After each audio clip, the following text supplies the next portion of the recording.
नमस्कार। आज के इस दिलचस्प विश्लेषण में हम एक बेहद आकर्षक सांस्कृतिक कथा को डिकोड करने वाले हैं। यह सिर्फ एक पुरानी कहानी नहीं है, बल्कि इस बात का एकदम स्पष्ट आईना है कि कैसे वक्त के साथ धन, इंसान की फितरत और हमारी खुद की नैतिकता पूरी तरह से बदल जाती है।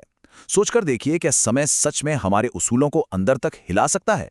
चलिए इसे समझते हैं। तो चलिए इसमें गहराई से उतरते हैं। समय की बात, समय के हाथ। ये एक छोटी सी लाइन लग सकती है, लेकिन असल में इसमें इस पूरी कथा का रहस्य छुपा है। ये इस बात का एक गहरा संकेत है कि कैसे हमारे हालात और मानवीय सोच पूरी तरह से वक्त की मुट्ठी में कैद हैं। हम पीढ़ियों को पार करने वाली एक ऐसी रोमांचक यात्रा पर निकलने वाले हैं, जहां समय का पहिया सब कुछ बिल्कुल पलट कर रख देता है। अब जरा इस प्राचीन गांव की कल्पना कीजिए। ये कोई आम गांव नहीं था। यहाँ के लोगों ने झूठ या छल कपट का तो नाम तक नहीं सुना था। हर घर में सिर्फ और सिर्फ सच बोला जाता था। उस दौर में जरूरतें एकदम बुनियादी और सीमित थी। खाने के लिए रोटी, पीने के लिए पानी और रहने के लिए एक साधारण सा मकान। बस लोगों में इतना संतोष था कि गांव की हवा में ही एक निस्वार्थ भावना महसूस होती थी। ना कोई जलन, ना ही लालच का कोई नामो निशान। यहां ध्यान दीजिएगा, इस पूरी कथा के दो मुख्य किरदार हैं। एक तरफ है एक बेहद मेहनती किसान, जिसे एक दिन झाड़ियां साफ करते वक्त सोने की मोहरों से भरे पूरे 7 कलश मिलते हैं। और दूसरी तरफ है वो अमीर जमींदार, जिसकी वो जमीन है, लेकिन वो पहले ही उस जमीन का लगान लेने से साफ मना कर चुका है। अब होता यह है कि किसान तपती दोपहर में 7 कलश बैलगाड़ी पर लादकर सीधे जमींदार के घर पहुंच जाता है, ताकि वो सारा खजाना उसे सौंप सके। कमाल है ना? अब यहाँ जो विडंबना है वो सच में हैरान करने वाली है। ये दोनों आदमी आपस में बुरी तरह भिड़ गए हैं और तीखी बहस कर रहे हैं, लेकिन खजाना हड़पने के लिए नहीं, बल्कि सामने वाले को जबरदस्ती खजाना लेने पर मजबूर करने के लिए। किसान का तर्क एकदम सीधा है, जब जमीन आपकी है तो खजाना भी आपका ही हुआ। पर जमींदार का कहना है कि भाई, कलश आपको मिले हैं तो यह आपकी मेहनत और किस्मत का फल है। दोनों अपनी अपनी ईमानदारी पर बिल्कुल अड़िग हैं, मानो कोई पीछे हटने को तैयार ही नहीं है। ये बहस इतनी ज्यादा बढ़ जाती है कि बात गांव की पंचायत तक पहुंच जाती है। पंच भी इस अनोखे मामले को देखकर दंग रह जाते हैं। पूरी बात सुनने के बाद पंच किसान के पक्ष में फैसला सुनाते हैं कि मेहनत तुम्हारी है, इसलिए सोना भी तुम्हें ही रखना चाहिए। लेकिन किसान कहाँ मानने वाला था?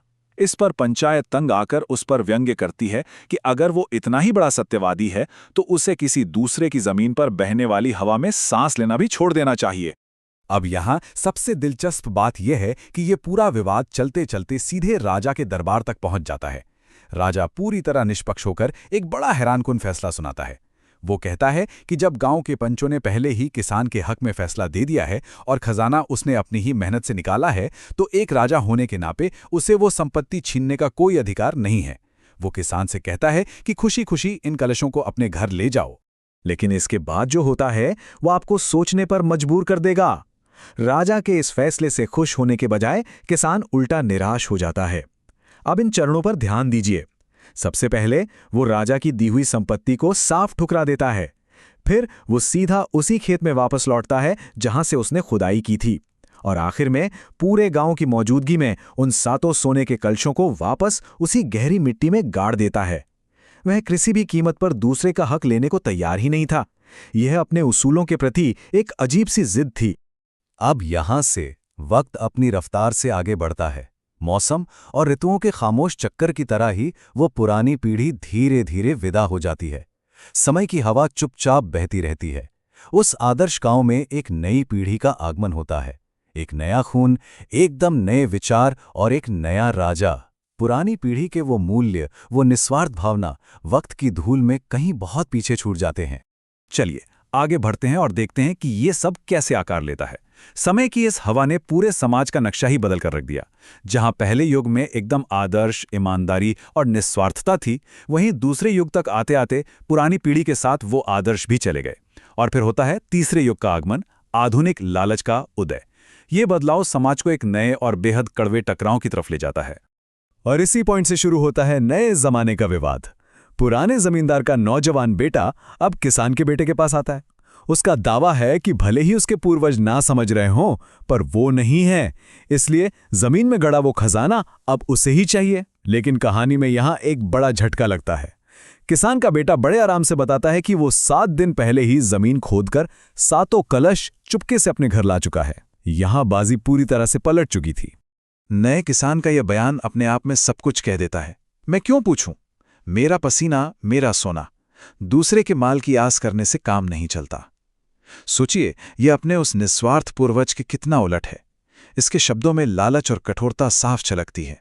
उसका तर्क है कि अगर खुदाई करते वक्त उसे सांप काट लेता तो उसका परिवार अनाथ हो जाता, इसलिए अपनी पसीने की कमाई उसने बिना किसी को बताए चुपचाप रख ली। ये पूरी तरह से नई पीढ़ी की स्वार्थी मानसिकता को बेपर्दा कर देता है। और यही इस पूरे विश्लेषण का सबसे बड़ा निष्कर्ष है। दोनों युगों के बीच का यह अंतर सच में किसी बड़ी विडंबना से कम नहीं। एक तरफ वो पूर्वज थे जो इस बात पर लड़ रहे थे कि संपत्ति कैसे छोड़ी जाए, और आज के लिए वंशज उसी संपत्ति को हड़पने और दबाकर रखने के लिए रोज नई पंचायतें बिठा रहे हैं। गांव अब 2 गुटों में बढ़ चुका है और इस शुद्ध लालच के चलते एक ऐसी अंतहीन बहस छिड़ी हुई है जिसका कोई समाधान नहीं दिखता। तो अंत में हम इस गहरे और विचारणीय प्रश्न पर आकर रुकते हैं। समय की हवा में आया ये बदलाव आखिर मानव स्वभाव के बारे में क्या दर्शाता है? क्या समाज वक्त के साथ स्वाभाविक रूप से निस्वार्थता से लालच की ओर ही बढ़ता है? ये कथा हमें सच में रुककर सोचने पर मजबूर करती है कि हम जिसे प्रगति कहते हैं उसकी आड़ में हम दरअसल क्या खो रहे हैं। खैर, वक्त के साथ बदलते मूल्यों के इस दिलचस्प विश्लेषण में सफर करने के लिए बहुत बहुत शुक्रिया।